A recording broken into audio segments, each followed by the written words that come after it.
का सुसमाचार। लूक अध्याय 22। अब फसह नाम का बिना खमीर की रोटी का पर्व आने को था।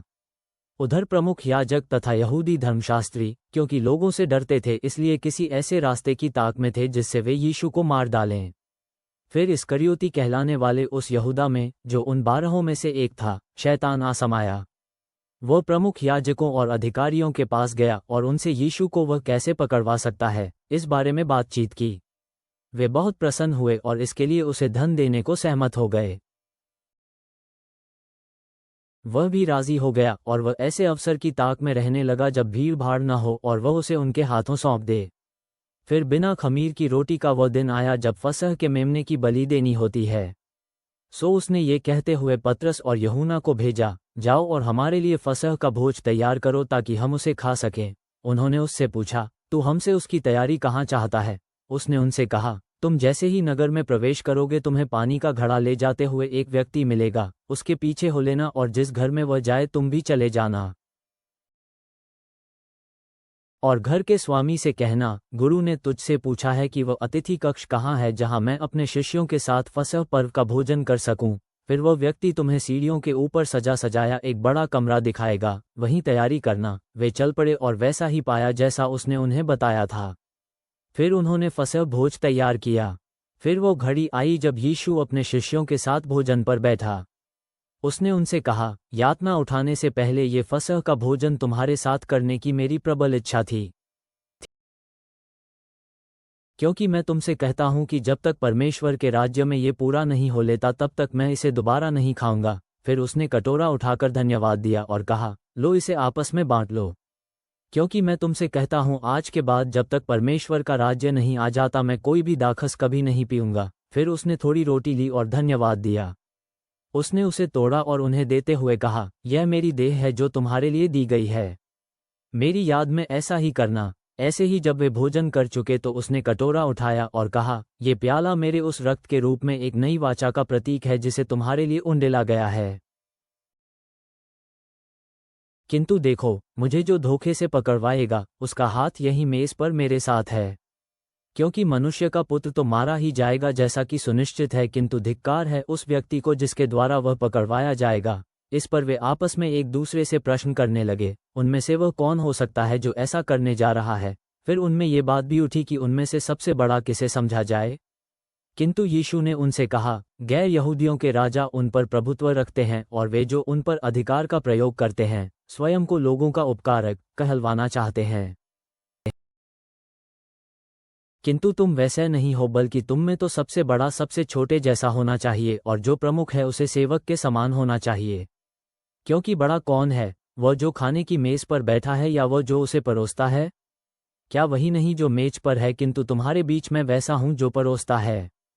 किंतु तुम वे हो जिन्होंने मेरी परीक्षाओं में मेरा साथ दिया है, और मैं तुम्हें वैसे ही एक राज्य दे रहा हूं जैसे मेरे परम पिता ने इसे मुझे दिया था, ताकि मेरे राज्य में तुम मेरी मेज पर खाओ और पियो और इस्राएल की 12 जनजातियों का न्याय करते हुए सिंहासनों पर बैठो। शमौन, हे शमौन, सुन, तुम सबको गेहूं की तरह फटकने के लिए शैतान ने चुन लिया है। किंतु मैंने तुम्हारे लिए प्रार्थना की है कि तुम्हारा विश्वास न डगमगाए और जब तू वापस आए तो तेरे बंधुओं की शक्ति बढ़े।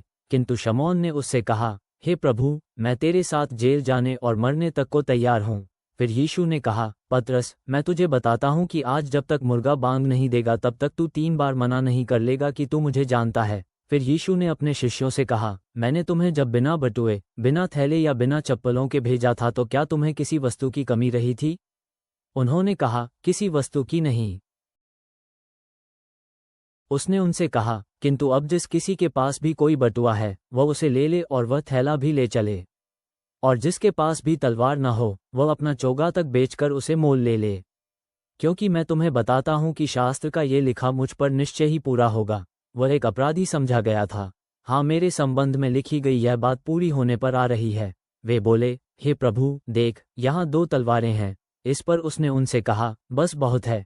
फिर वह वहां से उठकर नित्य प्रति की तरह जैतून पर्वत चला गया, और उसके शिष्य भी उसके पीछे पीछे हो लिए। वह जब उस स्थान पर पहुंचा तो उसने उनसे कहा, प्रार्थना करो कि तुम्हें परीक्षा में न पड़ना पड़े। फिर वह किसी पत्थर को जितनी दूर तक फेंका जा सकता है लगभग उनसे उतनी दूर अलग चला गया। फिर वह घुटनों के बल झुका और प्रार्थना करने लगा, हे परम पिता, यदि तेरी इच्छा हो तो इस प्याले को मुझसे दूर हटा, किंतु फिर भी मेरी नहीं बल्कि तेरी इच्छा पूरी हो। तभी एक स्वर्गदूत वहां प्रकट हुआ और उसे शक्ति प्रदान करने लगा। उधर यीशु बड़ी बेचैनी के साथ और अधिक तीव्रता से प्रार्थना करने लगा। उसका पसीना रक्त की बूंदों के समान धरती पर गिर रहा था। और जब वह प्रार्थना से उठकर अपने शिष्यों के पास आया तो उसने उन्हें शोक में थककर सोते हुए पाया। सो उसने उनसे कहा, तुम सो क्यों रहे हो? उठो और प्रार्थना करो कि तुम किसी परीक्षा में न पड़ो। वो अभी बोल ही रहा था कि एक भीड़ आ जुटी। यहूदा नाम का एक व्यक्ति जो 12 शिष्यों में से एक था, उनकी अगुवाई कर रहा था। वो यीशु को चूमने के लिए उसके पास आया, पर यीशु ने उससे कहा, हे यहूदा, क्या तू एक चुंबन के द्वारा मनुष्य के पुत्र को धोखे से पकड़वाने जा रहा है? जो घटने जा रहा था उसे देखकर उसके आसपास के लोगों ने कहा, हे प्रभु, क्या हम तलवार से वार करें? और उनमें से एक ने तो प्रमुख याजक के दास पर वार करके उसका दाहिना कान ही काट डाला। किंतु यीशु ने तुरंत कहा, उन्हें ये भी करने दो। फिर यीशु ने उसके कान को छूकर चंगा कर दिया। फिर यीशु ने उस पर चढ़ाई करने आए प्रमुख याजकों, मंदिर के अधिकारियों और बुजुर्ग यहूदी नेताओं से कहा, क्या तुम तलवारें और लाठियां लेकर किसी डाकू का सामना करने निकले हो? मंदिर में मैं हर दिन तुम्हारे ही साथ था, किंतु तुमने मुझ पर हाथ नहीं डाला। पर यह समय तुम्हारा है, अंधकार के शासन का काल। उन्होंने उसे बंदी बना लिया और वहां से ले गए। फिर वे उसे प्रमुख याजक के घर ले गए। पतरस कुछ दूरी पर उसके पीछे पीछे आ रहा था। आंगन के बीच उन्होंने आग सुलगाई और एक साथ नीचे बैठ गए। पतरस भी वही उन्हीं में बैठा था। आग के प्रकाश में एक दासी ने उसे वहां बैठे देखा। उसने उस पर दृष्टि गड़ाते हुए कहा, यह आदमी भी उसके साथ था। किंतु पतरस ने इनकार करते हुए कहा, हे स्त्री, मैं उसे नहीं जानता। थोड़ी देर बाद एक दूसरे व्यक्ति ने उसे देखा और कहा, तू भी उन्हीं में से एक है। किंतु पतरस बोला, भले आदमी, मैं वह नहीं हूँ।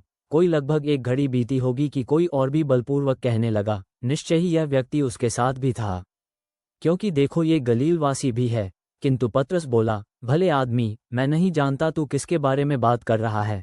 उसी घड़ी वह अभी बातें कर ही रहा था कि एक मुर्गे ने बांग दी और प्रभु ने मुड़कर पतरस पर दृष्टि डाली।